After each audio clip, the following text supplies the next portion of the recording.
Seperti ini ya saya lakukan ya. Contohnya roti ATB itu salesnya lain, dari Gabin Unipis pun salesnya lain, dari produk Roma pun salesnya kan lain, jadi beda-beda. Tapi karena sudah sampai di toko kita buat pembukuannya menjadi satu seperti ini, agar nanti kapan kita sudah lupa tentang modal pun harga jual kita gampang tengoknya di satu pembukuan saja. Jadi kita nggak perlu bolak-balik. Umpamanya kita bikin notabon belanja, ada orang belanja di toko kita, belanjanya ya seperti yang di sini ya. Kita contohkan, ada roti ATB, ada roti Gabin, ada roti Roma, sedangkan salesnya kan beda-beda. Jadi agar kita gampang untuk melihat atau membalik notabon modal barang kita nggak repot lagi melihat, cari lagi modal yang ini berapa, balik lagi notabon sampai menumpuk seperti ini ya. Ini repot nih kawan-kawan, seperti ini nih. Ini lain lagi salesnya.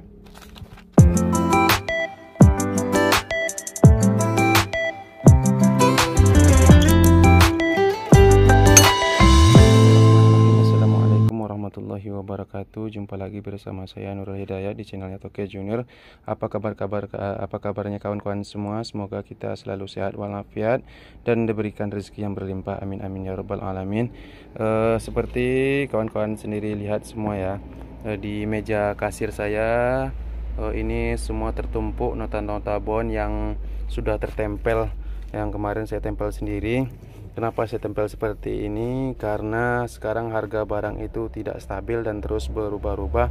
Dan ya yang paling sering ya harga naik ya. Kalau turun sih masih mending, kita nggak rugi. Tapi sekarang harganya terus melonjak naik. Bahan baku semuanya naik. Mulai dari tepung naik.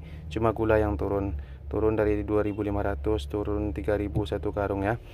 Jadi harga barang itu tidak semua naik, ada juga yang turun, tapi kebanyakan harganya naik. Jadi yang terpenting harganya sekarang sudah tidak stabil. Jadi saya sebetulnya sudah agak pusing untuk mengingat harga barang, karena juga kita banyak pekerjaan selain dari melihat notabon seperti ini ya. Apalagi kita dalam berumah tangga ini juga banyak problem juga dalam menyelesaikan tugas-tugas kita di toko ya. Tambah lagi kita juga dalam posisi sebagai pemilik usaha seperti ini, sibuk melayani pelanggan juga. Jadi karena saya sudah mungkin karena daya ingat saya juga agak lemah ya, nggak seperti kawan-kawan yang pada umumnya mungkin masih bisa mengingat harga-harga barang yang mungkin lebih dari yang saya lakukan seperti ini. Oke, kembali ke pokok pembahasan. Tujuan saya membuat video seperti ini adalah memberitahukan tips bagaimana persis saya. Ini persis saya, mungkin persis kawan-kawan yang lain juga saya nggak tahu. Bagaimana caranya agar kita gampang ataupun mencari pembukuan modal barang dan tidak mudah dan apabila kita mudah lupa tentang harga barang, dan kita pun bisa melihat pembukuannya nanti di satu kelompokkan ya. Maksudnya seperti ada minuman cup 1000 berbagai macam merek ya, tentu ya dari PT-PT lain ataupun dari sales lain ya, tapi kita jadikan satu pembukuan seperti ini. Ini sebagai salah satu contoh yang baru saja saya lakukan beberapa jam yang lalu. Sengaja saya pembukuan ini baru saja saya buat pembukuan seperti ini. Sebelumnya saya nggak pernah membuat, tapi karena tujuannya saya buat buku seperti ini, dan juga saya lakukan ataupun saya share kepada kawan-kawan yang lain agar kita mudah dan gampang mengingat ataupun melihat modal barang terbaru. Tujuannya seperti itu ya kawan-kawan ya. Mungkin kawan-kawan juga sudah lihat tadi kenapa saya tempelkan seperti ini, karena kita sudah nggak kuat mengingat harga barang sekarang semuanya sudah berubah. Jadi 80% harga barang itu sudah berubah semua ya. Baik itu jajan-jajan snack-snack yang 500 berubah jadi 1000. Contohnya kerupuk Pinang Mas ya, kawan-kawan yang lain mungkin juga sudah tahu, yang biasanya jual ecerannya 500 sekarang sudah 1000, ataupun yang ada jajanan yang jualnya 1000 sekarang sudah menjadi 2000 ya. Jadi kawan-kawan yang lain dimanapun Anda berada, dimanapun kalian belanja, ingat cek terus notabon belanjanya, dan jikalau ragu tanyakan kepada pemilik tokonya, karena harga barang sekarang tuh sudah tidak stabil dan sudah berubah 80% ya. pembukuan saya ini saya lakukan seperti ini agar kita apabila kita lupa tentang modal harga barang, jadi kita gampang mengingatkan. Seperti ini ya saya lakukan ya. Contohnya roti ATB itu salesnya lain, dari Gabin Unibis pun salesnya lain, dari produk Roma pun salesnya kan lain, jadi beda-beda. Tapi karena sudah sampai di toko kita buat pembukuannya menjadi satu seperti ini, agar nanti kapan kita sudah lupa tentang modal pun harga jual kita gampang tengoknya di satu pembukuan saja. Jadi kita nggak perlu bolak-balik. Umpamanya kita bikin notabon belanja, ada orang belanja di toko kita, belanjanya ya seperti yang di sini ya. Kita contohkan, ada roti ATB, ada roti Gabin, ada roti Roma, sedangkan salesnya kan beda-beda. Jadi agar kita gampang untuk melihat atau membalik notabon modal barang kita nggak repot lagi melihat, cari lagi modalnya ini berapa, balik lagi notabon sampai menumpuk seperti ini ya. Ini repot nih kawan-kawan, seperti ini nih. Ini lain lagi salesnya, dan ini lain lagi salesnya. Jadi kita numpuk, repot kan urusannya. Contohnya minuman cup 1000. Saya ambil contoh satu juga seperti ini ya, seperti minuman Peta Jelly itu produknya dari OT ya. Sedangkan produk minuman Kokobit itu kalau di toko kita datang dari Indomarko. Kokobit 1000 ya. Ini modalnya belum saya tulis tadi. Dan minuman Teh Rio sama Ale-ale itu produk dari Wingspot. Jadi walaupun beda sales, tetapi setelah sampai di toko kita jadikan pembukaannya satu seperti ini, agar kita gampang mencari modal barang yang kita lupa. Tinggal tengok di satu pembukuan seperti ini ya.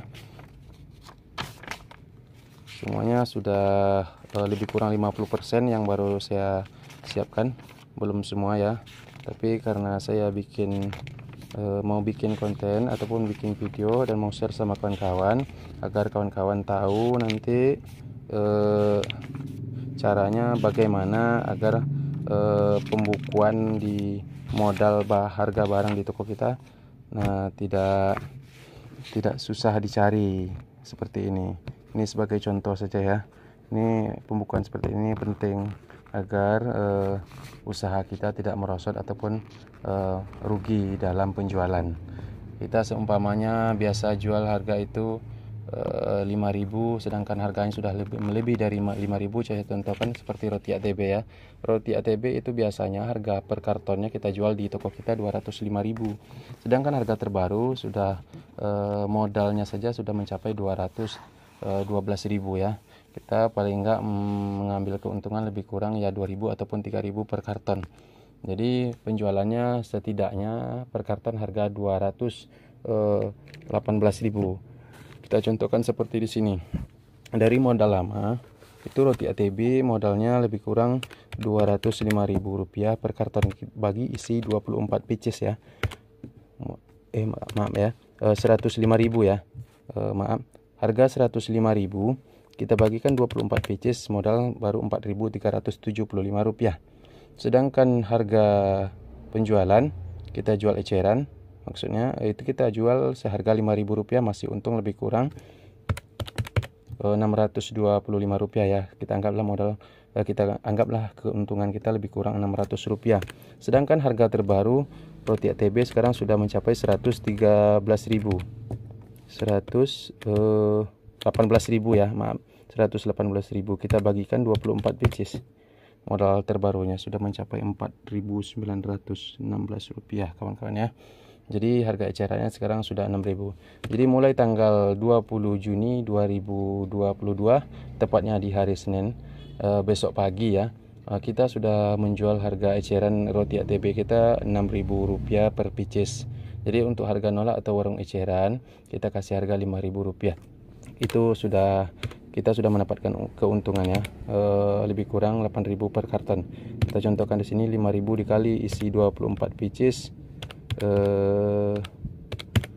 dapat 120.000.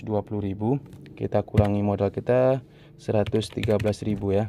Jadi kita sudah mendapatkan keuntungan lebih kurang 7.000 dalam satu kardus untuk harga warung-warung kecil ya, ataupun harga nolak dari toko kita.